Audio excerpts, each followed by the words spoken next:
అందరికీ నమస్తే. జగన్మోహన్ రెడ్డి గారు ఇందాక ప్రెస్ మీట్లో మాట్లాడుతూ ఈరోజు ఏదైతే లోక్సభలో పెట్టినటువంటి బిల్లుని రేపు ఇంకొక ప్రభుత్వం వస్తే మార్చగలదు, దానికేం ఇబ్బంది ఏం లేదు, మార్చగలిగే కెపాసిటీ ఉంది అని చెప్పేసి మాట్లాడారు. నిజంగానే ఒకవేళ ఏదైతే ఈరోజు లోక్సభలో బిల్లు పెట్టిన దాన్ని అప్రూవల్ అయ్యి వచ్చి రాజ్యసభలోకి రేపోయేలో ప్రవేశపెట్టబోతున్నారు.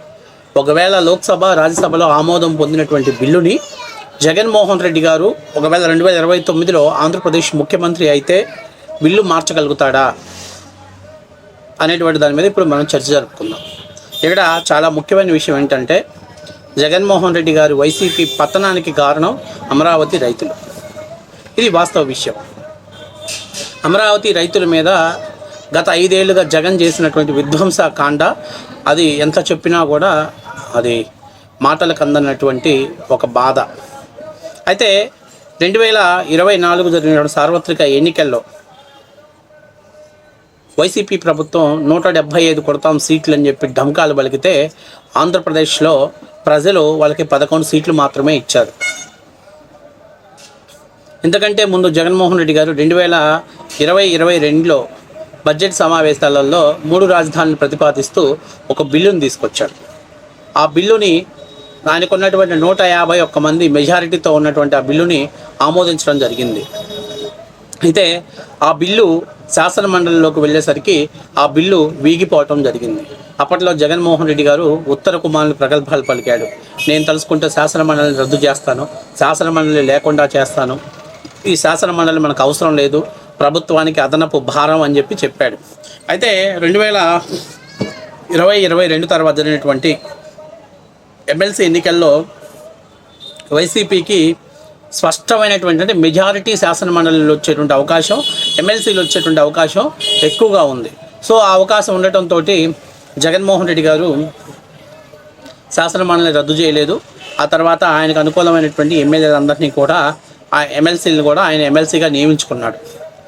అయితే ఎప్పుడైతే ఆ బిల్లు వీగిపోయిందో మళ్ళీ ఆ బిల్లు ప్రవేశపెట్టాలనేటువంటి ఆలోచన జగన్మోహన్ రెడ్డికి రాలేదు.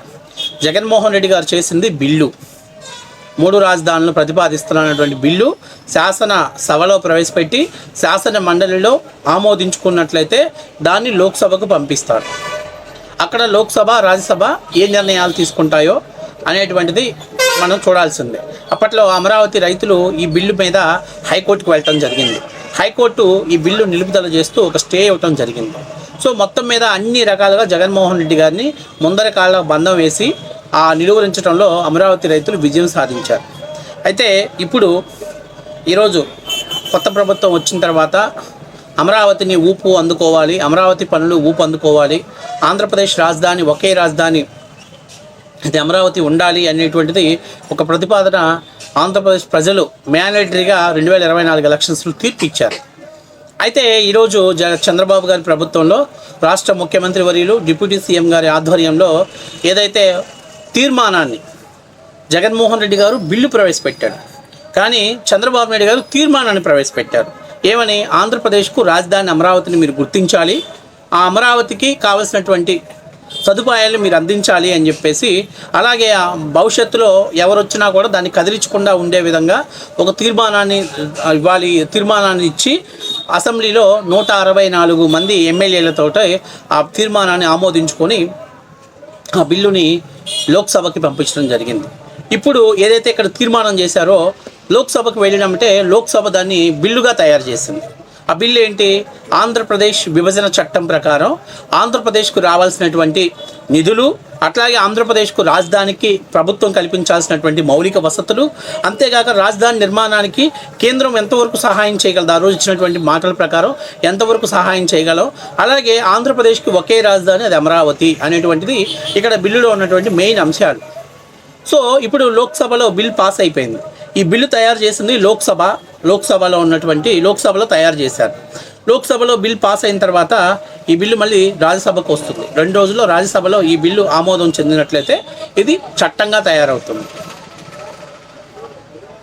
ఈ చట్టంగా తయారైనటువంటి బిల్లుని ఒకవేళ 2029లో కర్మగాలి జగన్మోహన్ రెడ్డి మళ్ళీ ముఖ్యమంత్రి అయితే శాసనసభలో ఆయన తీర్మానం చేయడానికి లేదు, శాసనసభలో ఆయన బిల్లు పెట్టడానికి లేదు.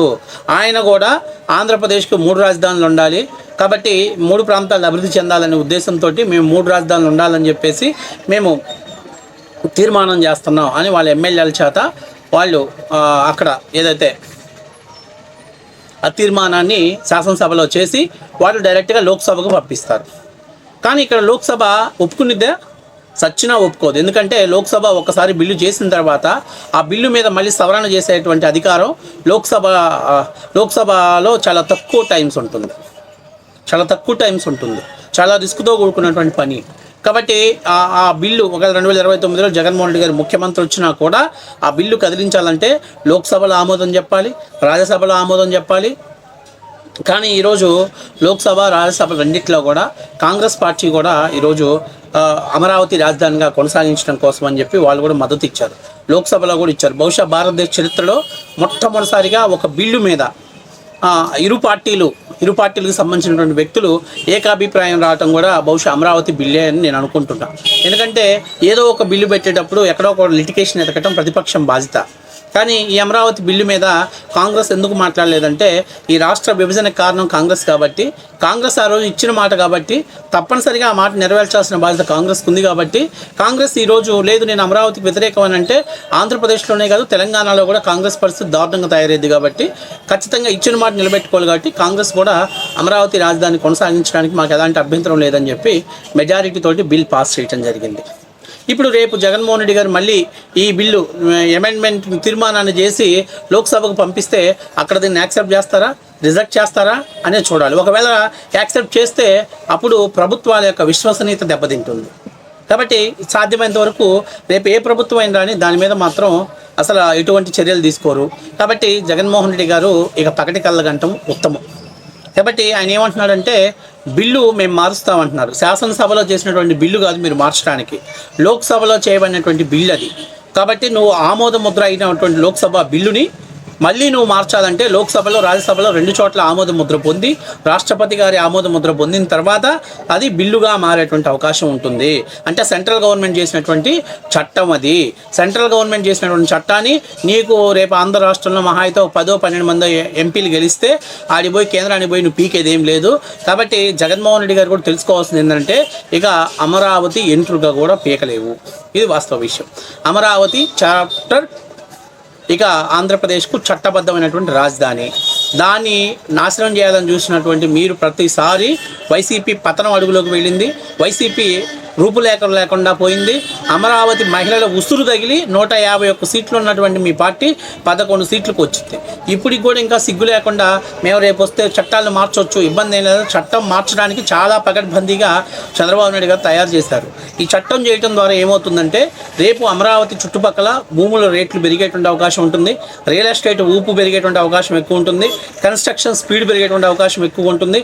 ఇప్పటిదాకా జగన్మోహన్ రెడ్డి వస్తే మళ్ళీ అమరావతిని మారుస్తాడేమో అనేటువంటి ఊహాగానాల్లో ఉన్నటువంటి రియల్ ఎస్టేటర్స్ అందరూ కూడా ఇక జగన్మోహన్ రెడ్డి గారు వచ్చినా కూడా బిల్లు మార్చడం పాసిబుల్ కాదు అనేటువంటిది ఒక స్పష్టమైన మెసేజ్ వెళ్ళటం ద్వారా నిలకడైనటువంటి పెట్టుబడులు రాష్ట్రానికి వచ్చేటువంటి అవకాశం ఉంటుంది. సో ఈ బిల్లుని చట్టబద్ధత లోక్సభలో ఎందుకు చేశాడు చంద్రబాబు నాయుడు అంటే దీనికోసం ఆయన చట్టబద్ధత చేశాడు. ఇలా చేయటం ద్వారా ఆంధ్రప్రదేశ్ భవిష్యత్తుకి, ఆంధ్రప్రదేశ్ బిడ్డల భవిష్యత్తుకు, భూములు దానం చేసినటువంటి అమరావతి రైతులకు న్యాయం చేసినటువంటి వ్యక్తులు ఈ కూటమి ప్రభుత్వం. అది చిరస్థాయిగా నిలబడిపోయింది.